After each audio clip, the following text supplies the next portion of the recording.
గంగలో మునిగిన కేదారనాథుణ్ణి చూస్తున్నా నేను తప్పు చేశాననే బాధ నన్ను దొలిచేసింది. నేను తమకిచ్చిన డబ్బు నాది కాదు. మాధవ ఆవులు నమ్మేసి డబ్బు తెచ్చి నాకిచ్చి తను ఇస్తున్నానంటే మీరు తీసుకోరనే భయంతో నేను ఇస్తున్నట్టు అబద్ధం ఆడించి మీకు ఇప్పించాడు. మాధవ మన మాధవ మీ ఇల్లు మీ చెయ్యి జారిపోకూడదని వాడి తపన. మీ పుస్తకాల్ని వాడి డబ్బుతోనే అచ్చు వేయించాలని వాడికి ఎప్పటి నుంచో కోరిక. అందుకే పుస్తకాలకి బయానా రూపంగా కొంత డబ్బిస్తే మీ ఇల్లు నిలుస్తుందని అలా చేశాడు బాబు గారు.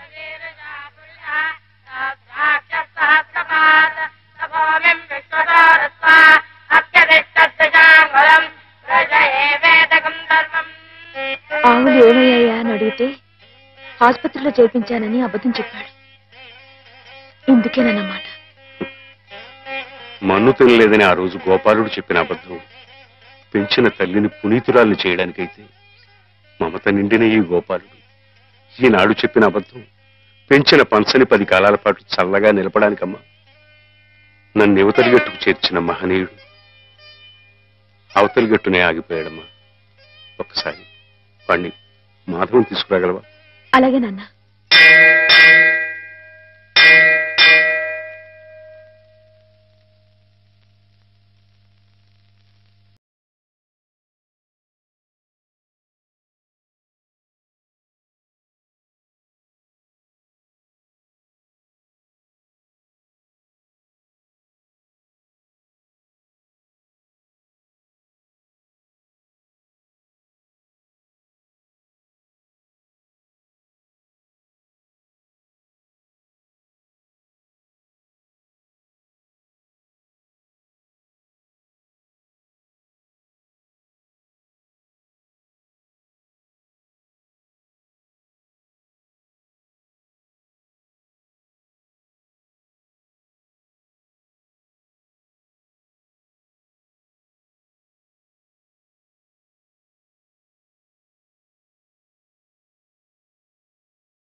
అమ్మాయి గారు ఎంతసేపు అయిందండి వచ్చి?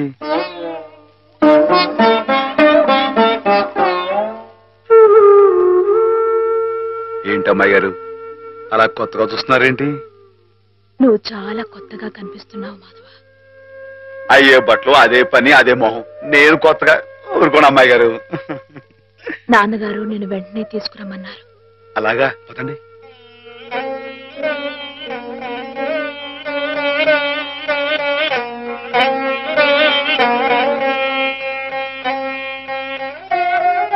ఏమిటే ఈ అమూల్యమైన గ్రంథాలు ఏమిటి?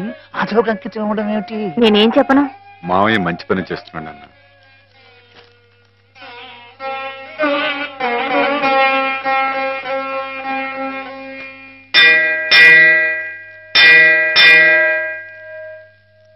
నాన్న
బాబు గారు నాకు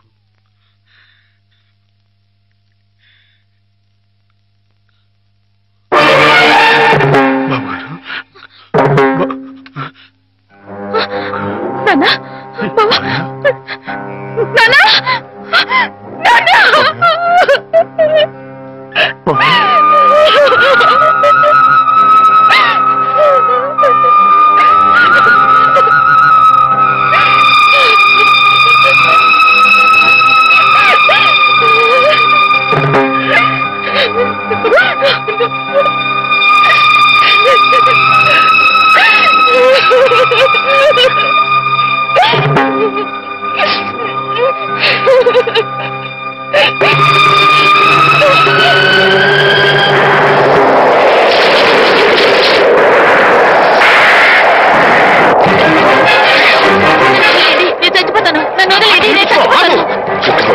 ఎందుకు చచ్చిపోవాలనుకున్నాను? నాకెవరూ లేరు బాబు గారు. నీ పేరేమిటి బాబు? మాధవయ్య. చూడు మాధవ్, దిక్కులేని వాళ్ళకి దేవుడే పెద్ద దిక్కు. మనం పుట్టింది బతకడానికయ్యా, చావడానికి కాదు. పద, మాతో పాటు మా ఇంట్లో ఉందిగా. నేను ఉత్తినే ఉండను, ఏదైనా పనిపించండి చేస్తాను. అలాగే పనిపిస్తాను. పద.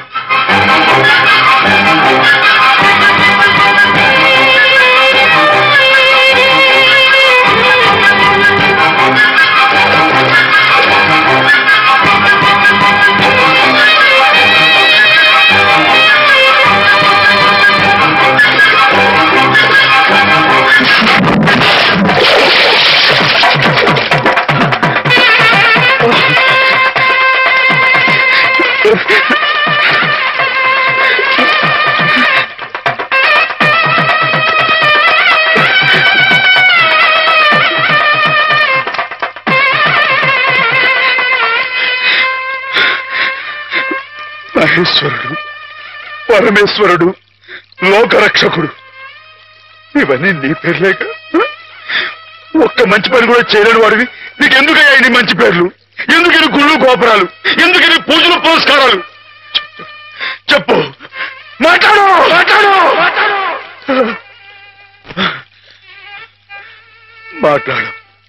ఎందుకంటే నువ్వు తప్పు చేసావు గనక. అసలు నువ్వు అంటూ ఉంటే కదయ్యా తప్పు చేయటానికైనా ఒప్పు చేయటానికైనా.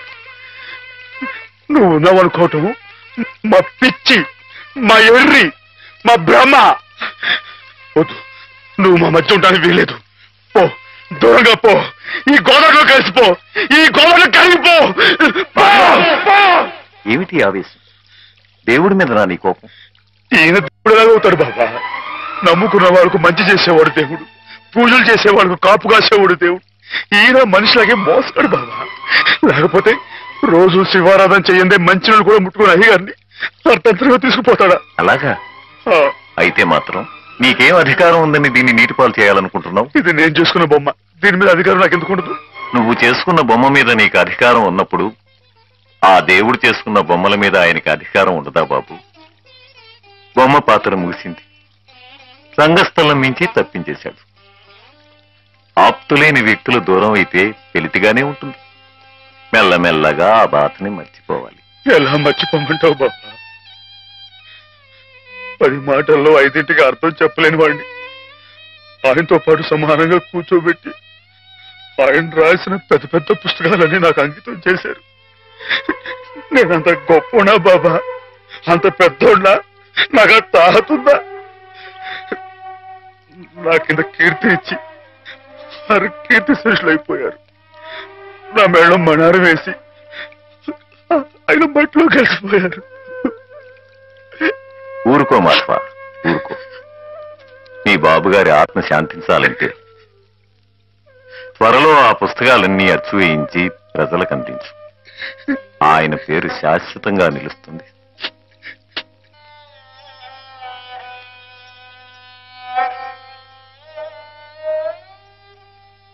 ఇక నాన్నగారి పుస్తకాల సంగతి మర్చిపో మాధవ. ఈ ఇల్లు నిలబెట్టాలనుకున్నావు, అందుకు నువ్వు కష్టపడింది నష్టపోయింది చాలు. ఆ రుణం మేము తీర్చుకున్న తర్వాత ఆ పుస్తకాలు అప్పుడే అచ్చు వేయించచ్చు. మీరు రుణం తీర్చుకుంటారా అమ్మాయి గారు? అయితే ఆ డబ్బు నేను అప్పుగా ఇచ్చానండి. ఆ మాత్రం డబ్బుకే మీరు రుణం అనుకుంటే అయ్యా అమ్మ ఏ దిక్కులేదు నన్ను చిన్నప్పటి నుంచి అయ్యగారు సాకారే, మరి ఆయనకి ఎంత రుణపడి ఉంటానండి? అయ్యగారు లేరు కదా అని మీ ఇష్టం మాట్లాడితే పాస్ అయిపోద్ది అనుకోమాకండి. అది కాదు మాధవ, నా ఉద్దేశం అది కాదు. పుస్తకాలు అప్పు చెప్పేటప్పుడు అయ్యగారు నన్ను రామయ్య అన్నారు, కృష్ణయ్య అని పిలిచారు, కృష్ణదేవరాయలు అన్నారు. నేను నిజంగా అంత గొప్ప అని కాకపోయినా కనీసం వాళ్ళ మంచితనంలో కొంత చూపించుకునేవండి. నీకు మించిన బరువును మోస్తున్నావనే కానీ మరేం లేదు మాధవ. నీ ఇష్టం. నాన్నగారిని చనిపోకుండా బ్రతికిస్తానంటే మాకు మాత్రం సంతోషం కాదా? మనం ఎవరూ కాదని ఆయన బతికించేది. ఆయన రాసిన ప్రతి అక్షరంలో ఉన్న ప్రాణం, ప్రతి పదంలో ఉన్న భావం.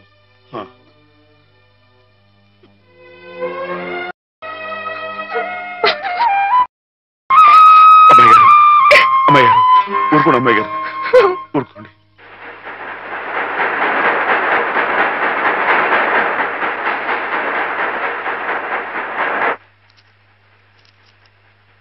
వీటన్నిటినీ మీరు చెప్పిన విధంగా ఇలా క్యాలికో బైండ్ తో అచ్చువేయాలంటే దాదాపు ₹1,00,000 అవుతుంది. లక్ష ఏంటండి, కొంచెం ఎక్కువైనా గానీ ఘనంగా అందంగా అచ్చవ్వాలండి. మరైతే బజానా అండి. ఇదిగోండి ఈ డబ్బు ఉంచండి, లెక్కెట్టుకోండి.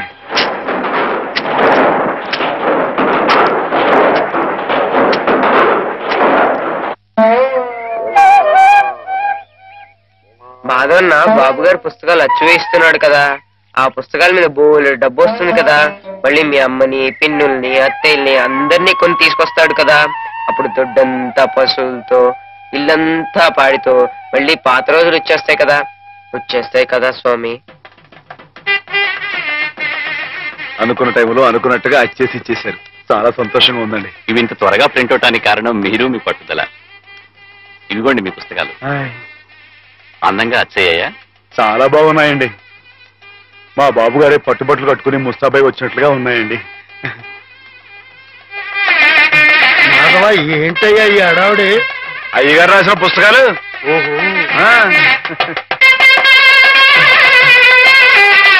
ఓహో, ఆగండి. ఇదేంటి పిచ్చాసుపత్రి బండి ఉందండి ఇక్కడ?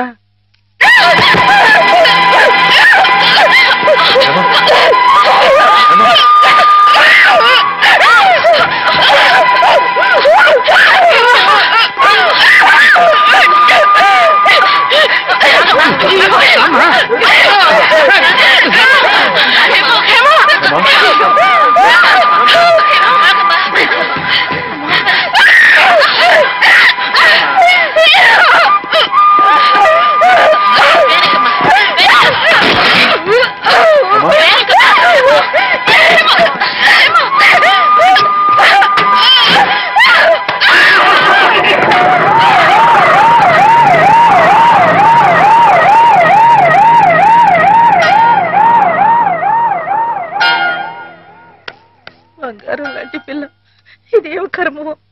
ఏంటండి ఇది? ఇప్పుడు నేను చూసింది అమ్మాయి గారేనా?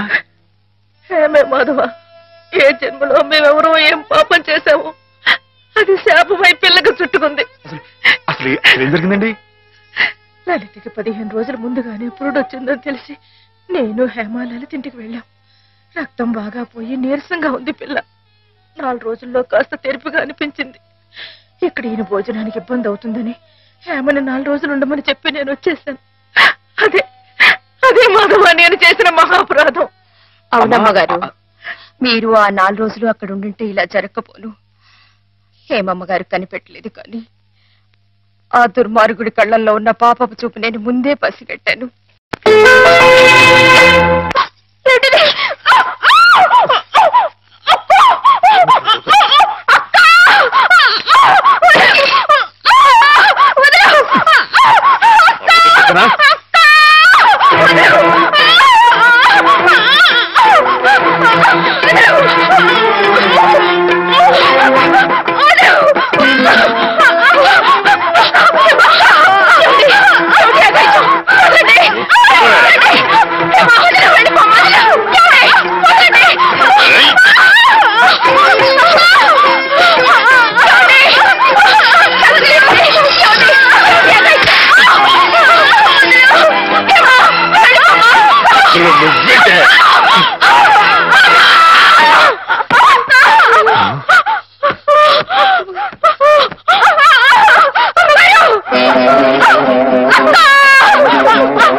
ముందు మొరపెట్టుకున్నాను. వాడు విసిరేసిన డబ్బులు పోలీసుల చెవుల్ని మూసేసింది. నా గోడు ఎవ్వరూ పట్టించుకోలేదు. డబ్బులు విరజిమ్మి వాడు అమ్మాయి గారు కాలు జారి పడి చచ్చిపోయారని చెప్పి నమ్మించి తన మీదకి ఏ కేసు రాకుండా చేసుకున్నాడు. ఆ రోజు నుంచి చిన్నమ్మాయి గారు ఇదిగో మీరు చూస్తున్నారే ఇలా అయిపోయారు. ఏ మగాడి దగ్గరికి వచ్చినా మీద పడడం, కొట్టడం, రక్కడం. అమ్మ తల్లిలా ఉండే చిన్నమ్మాయి గారు ఇలా అయిపోవడానికి కారకుడైన ఆ దౌర్భాగ్యుడు పురుగులు పడి తోస్తాడు. Ladies and gentlemen, gods couple game ప్రారంభం చేస్తున్నాం. లైట్స్ ఆఫ్ అవుతాయి. లేడీస్ అందరూ ఇటుపక్క, జెంట్స్ అందరూ అటుపక్క. Ladies this side please, gents that side. Lights off. పడి తోస్తాడు. ఎవరు ఏ మర్చిపోయావా? గుర్తొప్పిస్తాను ఉండరా.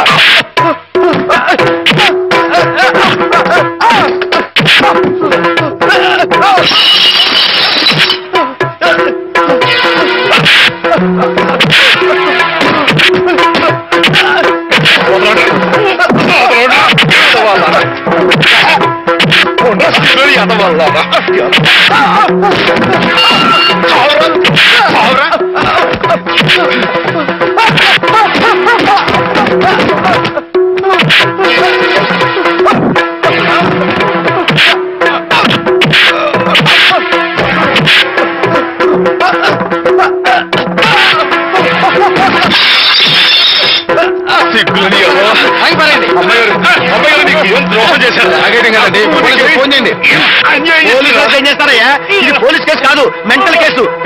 ఇందాక నేను వచ్చేటప్పుడు కూడా డిప్ప మీద ఒకటి కొట్టాడు. సరస్వతి, ఏంటో పిచ్చి మొహం వేసుకొని చూస్తావు? నువ్వు మెంటల్ హాస్పిటల్లోనే పనిచేసేది. ఇది పిచ్చి కాదంటావా? ఇందాక నేను అటు వెళ్తుంటే నన్ను కూడా జుట్టు పట్టుకుని లాగాడు. అదిగో అదిగో ఆ పిచ్చి కళ్ళు తిప్పడం చూసారా? అమ్మో ఏం చేస్తాడేమో. జాగ్రత్త నాయనా. అయ్యో అయ్యో అయ్య బాబోయ్, అయ్య బాబోయ్.